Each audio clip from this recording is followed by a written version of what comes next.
Salut, moi c'est Aurore. Moi c'est Nelly, nous avons créé l'agence de formation et de coaching esthéticienne performante. Et chaque année, nous accompagnons des centaines de ninjas esthéticiennes à la réussite. Notre devise, taffer, kiffer, performer. Nous te partagerons chaque semaine les bonnes pratiques et les erreurs à éviter. L'idée, c'est de t'apporter du soutien, te motiver et t'inspirer afin de mettre des paillettes dans ta vie de chef d'entreprise.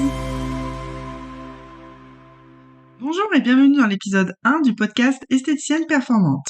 Dans cet épisode, nous allons parler de 3 grands principes d'organisation essentiels pour booster ton chiffre d'affaires cet été. Et tu verras pourquoi c'est absolument essentiel pour rester en forme jusqu'en septembre. Avant de démarrer, si tu l'as pas encore fait, n'oublie pas de t'abonner au podcast pour ne louper aucun de nos conseils. Comment profiter de l'été pour booster ta trésorerie à bloc tout en restant en bonne énergie. Je te décris la scène, Aurore. T'as eu une journée full épilation, t'as pas su dire non à 3 clientes et tu les as insérées entre 2, pas le temps de manger, si une cliente est en retard ou si le téléphone sonne, c'est mort. Tu finis ta journée à 20h30 alors que t'as commencé à 8h pour arranger une cliente, mais ta journée n'est pas terminée. Il faut encore faire le ménage et tes commandes fournisseurs en urgence car t'as pas pris le temps d'anticiper tes réassorts. Il manquerait plus que la clim tombe en panne et que tu n'aies plus assez de talc et là ça serait le bonbon. Tu rentres à la maison et on te demande encore qu'est-ce qu'on mange et les enfants sont pas couchés. Il faut encore faire manger et tu dois faire ta com et clairement t'as qu'une envie, c'est de retrouver les bras de Morphée. Alors stop. Clairement, le changement, c'est maintenant. Et on va te donner les meilleurs conseils pour mieux t'organiser, pour profiter toi aussi de cet été. Alors le premier conseil, ça va être vraiment l'optimisation de ton planning. Si tu viens à l'Institut plus tôt, c'est pour réaliser ton plan de vol. Alors ton plan de vol. Alors, le plan de vol, qu'est-ce que c'est ? C'est simplement reprendre tous les rendez-vous de la journée et puis de te mettre un objectif pour chaque cliente de vente de produits, de propositions, de rebooking pour la prochaine fois ou alors de soins courts, on en parlera un petit peu plus tard. Après, ça va être vraiment de faire une visualisation positive de ta journée. Vraiment, juste te connecter vraiment à une intention, déjà une première intention, ou te dire, ok, comment j'ai envie déjà de vivre cette journée ? Comment j'ai envie, quelle émotion j'ai envie d'avoir le plus ? Quelle émotion j'ai envie de donner le plus à mes clientes ? Car tu le sais, elles sont là pour vivre une véritable expérience client. Donc la première chose, la visualisation positive.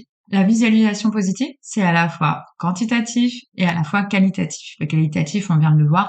Le quantitatif, ça va être clairement quel chiffre d'affaires j'ai envie de réaliser. Je vais avoir tant de clientes et je vais pouvoir réaliser tant de chiffre d'affaires. Mais vraiment, le but, c'est de satisfaire avant tes clientes. Ça va être aussi d'organiser tes cabines et ton équipe. Si tu travailles en équipe, c'est essentiel de faire le point pour que les filles sachent exactement optimiser elles aussi leur journée. Et c'est l'occasion aussi de se mettre en bonne énergie, comme par exemple de faire une petite danse de la motivation entre nous pour se mettre dans la bonne énergie. Ça, on adore. Hein. Ça, on kiffe. On kiffe, on adore. Ce qui est intéressant aussi quand tu as une équipe, c'est vraiment de leur demander aussi c'est quoi leur intention du jour en fait. C'est quoi leur météo interne. Est-ce qu'elles sont bien en ce moment ? Est-ce qu'elles sont motivées, connectées au cœur des clientes ou pas ? Reconnectez-les à quoi elles sont là, pourquoi elles sont esthéticiennes. Et tu verras, ça va faire une grosse différence dans ta journée. Un petit tips qui est hyper important, ça va être de faire le réassort et le ménage vraiment tout au long de la journée, au fur et à mesure, comme ça on n'a pas à faire le gros ménage le soir. Et surtout tenir un fichier à jour, noter dès qu'il manque un produit en cabine ou en vente, comme ça va faciliter tes démarches auprès des commerciaux. Tu vas gagner tellement de temps. Le deuxième conseil, ça va être de préférer la qualité à la quantité et privilégier ton énergie et l'énergie de ton équipe, si tu en as une, pour être efficace. Alors vraiment, garde vraiment un minimum, même si on sait que c'est une saison en flux tendu, garde un minimum de 30 minutes au milieu de journée pour manger, faire une pause, souffler, parce que si tu ne le fais pas, ce qui va se passer à contrario, c'est que tu ne vas pas pouvoir satisfaire pleinement les besoins de tes clientes parce que la vérité, tu n'auras pas satisfait pleinement tes besoins avant. Donc vraiment, fais-le parce que tu vas te dire, c'est limite, c'est même pour tes clientes que tu le fais parce que tu vas pouvoir être véritablement en présence, leur donner un maximum de conseils, penser au rebooking, penser à d'autres conseils et du coup, tu vas voir, tu vas être encore plus performante. Le truc qu'on entend le plus souvent en été, c'est « oui,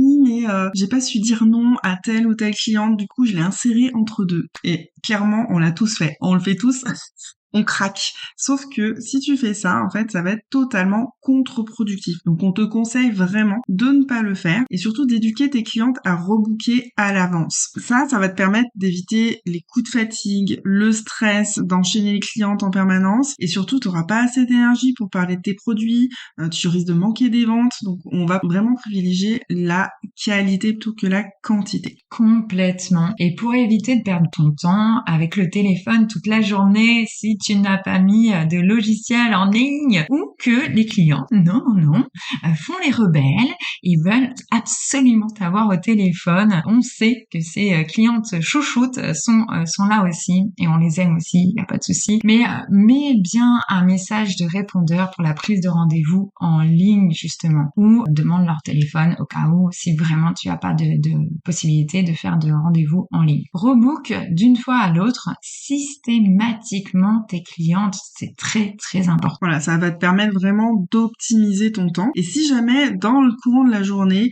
alors ça arrive régulièrement et ça peut nous foutre le planning en l'air, clairement, une cliente qui est en retard, alors si c'est 2-3 minutes, c'est pas très grave, ça peut se rattraper, mais par contre si vraiment elle a abusé et que tu sais que ça va te planter complètement ton timing, vraiment ça va être d'aller dans la bienveillance, lui faire comprendre que tu ne peux pas la prendre parce que tu as un planning très serré et que tu ne peux pas te permettre de mettre toutes les clientes suivantes en retard. Exactement.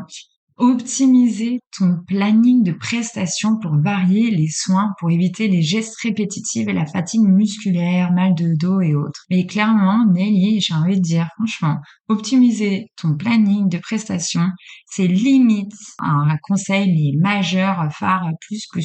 Plus tu vas être stratège dans ton planning, plus tu auras une rentabilité, j'ai envie de dire, une performance dans tes actions qui sera juste phénoménale, au top. C'est un petit tips que j'adore donner à toutes les gérantes qui sont overbookées.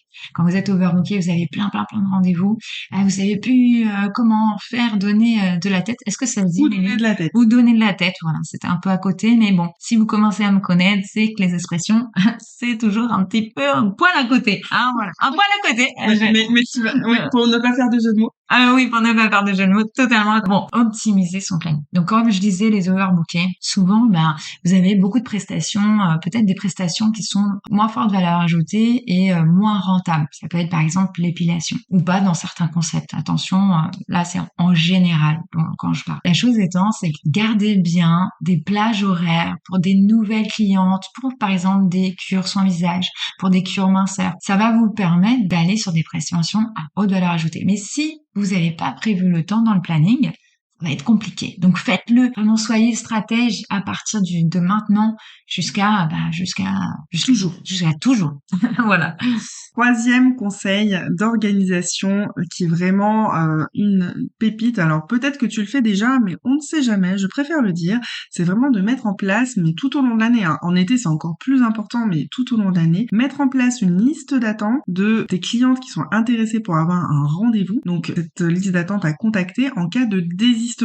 Régulièrement, on a des lapins, on a des désistements, hop, l'automatisme, c'est de rappeler les clientes qui sont en attente. Donc, tu mets en place un tableau avec ton équipe, avec le nom, prénom, les dispos de la cliente, hyper importante de savoir quand est-ce qu'elle est dispo, pour pouvoir la requalifier. Et ensuite, la prestation souhaitée pour optimiser le rappel. Que tu travailles toute seule ou si tu as une équipe, tout le monde doit suivre automatiquement cette liste d'attente pour optimiser le planning au maximum. Donc, tu l'auras compris, tu es ton outil de travail. Si tu n'es pas en forme, ton institut ne peut vraiment pas tourner. Donc, traite-toi en première classe et optimise ton énergie pour tenir jusqu'au bout de la saison. Dans le prochain épisode, nous allons voir comment travailler moins et gagner plus avec des conseils simples et concrets pour augmenter ton panier moyen. Pense bien à t'abonner pour se recevoir les notifications de sortie du prochain épisode. À très vite! Et en attendant, on compte sur toi pour t'organiser et taffer, kiffer, performer. Nous espérons que tu as aimé cet épisode. Si tu veux nous aider à faire connaître ce podcast, n'hésite pas à laisser 5 étoiles sur ta plateforme préférée. On se retrouve au prochain épisode et en attendant, n'oubliez pas de taffer, kiffer et performer!